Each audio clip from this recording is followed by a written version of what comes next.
Bare months na nga mga ka-A to Z, tsak na marami na ang naghahanap ng perfect na panghanda para sa Noche Buena.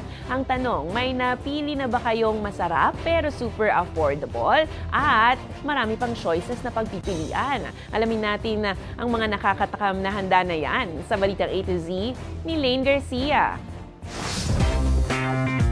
Christmas is just around the corner. Papalapit na ng papalapit na mafe-feel natin muli ang malamig na simoy ng hangin sa paligid. Kaya naman sa mga naghahanap na para sa Christmas handaan, may alam kaming patok, swak at masarap na for sure katatakaman mo. Kaya naman why not to try Joshua's Holiday Ham? Ang kanilang variety of flavors, not just one or two, but super daming options.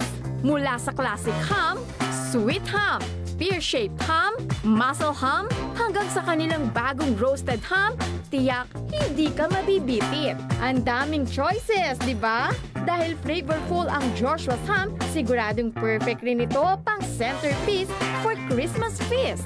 Take note mga ka-A to Z, hindi nga raw basta-basta ang paggawa ng ham at ng iba pang meat products ng Joshua's. Dumadaan ito sa mabusising proseso, kung saan ginagamitan rin ng malalaking makinarya para mahalong maigi ang lahat ng sangkap, panimpla at pampalasa at masiguradong malinis ang pagkakagawa ng kanilang ham.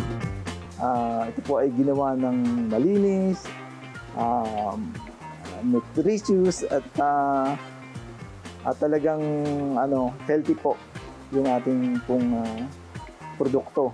Lahat ng mga machine natin bago siya gamitin, talagang nililinis mabuti yan. At totoo ngang napaka-neat and clean ang kanilang planta. Sinisiguro nilang sanitize ang lahat at nasusunod ang proper uniform. Bukod sa ham, marami pang meat products ang inaalok ng Joshua's Meat Products na for sure hindi mo mahihindian sa sarap. O diba, talagang panalo. At syempre, hindi kumpleto ang Christmas kung wala ang tayo. Kaya naman ang say ng Joshua's Meat Stuff, Ito si kumpleto tayo!